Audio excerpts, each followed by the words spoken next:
How was the Prophet ﷺ with his wives?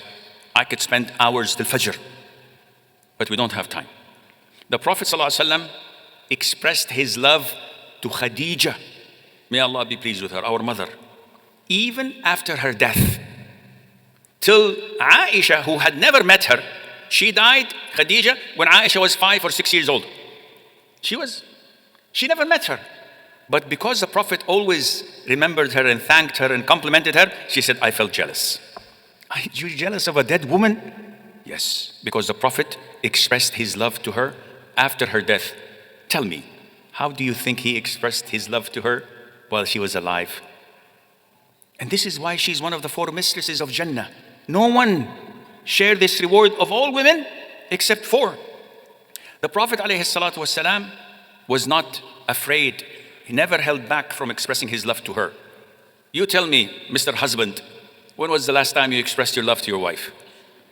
When was the last time you texted her, I miss you, I love you, I'm coming at 7 o'clock p.m. tonight, after supper, I'm looking for dessert, wink. When? Sheikh, this is inappropriate. Why is it inappropriate? Express your love. When was the last time you complimented her cooking? Complimented how she looks, the perfume she wears.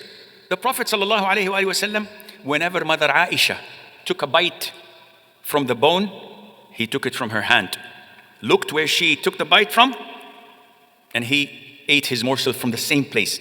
If she drank milk, he would take the glass from her and look where she placed her lips, and he would drink from the same place.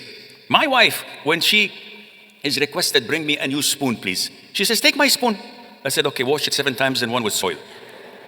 Or better off, take it and wash it with Dettol and some detergents. What am I doing? Seriously, we have a problem.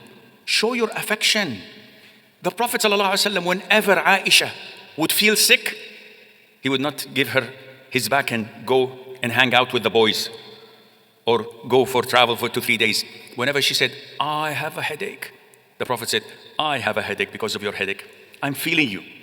I'm feeling sick because of your illness. He shares with her her pain. Whenever she asked him, I'd like to go to my parents, he said, go. Not like so many women complaining to me, Sheikh, my husband prevents me from visiting my parents and they live across the street. It's been a year. I haven't visited them. Wallahi, 1 year. I said, it's your fault. He's not a real man. And you're not a real woman.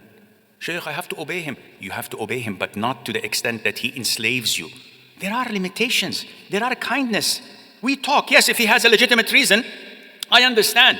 If he channels and puts a limit to it, yes, you can't go every day 3 hours. This is crazy.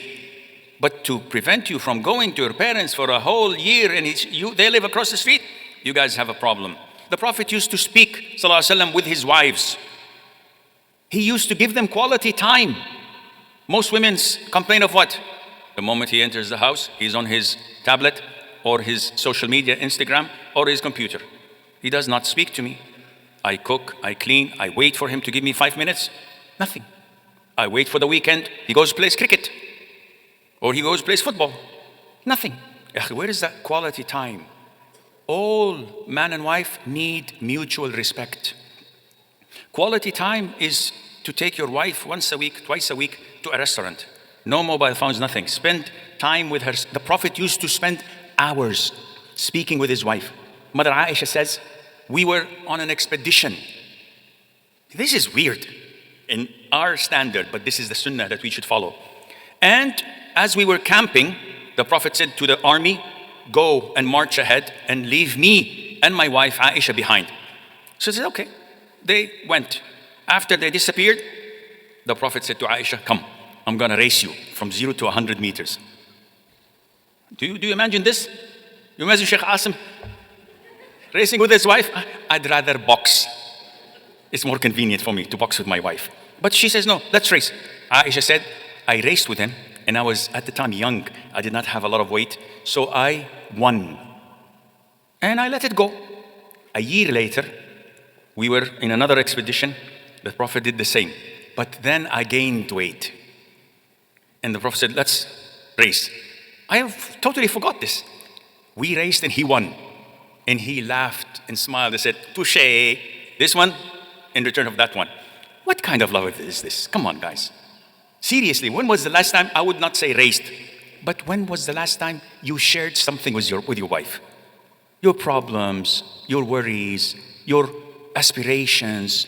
When was the last time you joked with her and had a good time? Maybe played a game of Uno. I usually keep all draw 4 underneath so I can take them. Halal cheating, it's okay. We need to have this with our spouses if we want a long-term investment. If you want a year or two and then divorce, this is not the way. But if you want a long-term investment, like they say, till death does us apart, may Allah Azza wa Jal make us and our spouses in Jannah. This is different. You need to work on your relationships. There has to be a huge deal of respect between the spouses. The amount of insult we hear from men to women and women to men, wallah, is unacceptable. Especially when they are in the presence of a sheikh. Insults. How do you expect someone to live with you when you daily insult her mother and father and say bad things about them? In some cultures, I wouldn't say in the subcontinent, so that I wouldn't be accused of being racist. In some cultures, the mother-in-law summons her daughter-in-law's parents and they scold them in front of everybody else, insult them, and the poor father and mother are silent because of their daughter. They don't want to cause her divorce. And the daughter is listening. What kind of people are these? These are animals. Where is the respect? How do you expect people to respect you? You have to have respect to have harmony in the marriage. And you have to have communication. You have to listen. When your husband speaks, give him his time. Don't interrupt him. The moment he opens his, no, you don't understand. Give me time, woman. Let him speak. Say whatever he wants to say. And after he finishes, although you disagree 100%, you say, Of course, you don't have a beard, but you do this as, I hear what you're saying. I see your point of view. But I think, and you say your point of view, wallahi, half of the ice would melt. Just because you heard him out, you acknowledge that you see where he's coming from, and then you can reach mutual grounds. This is where we need to learn how to communicate and to respect one another.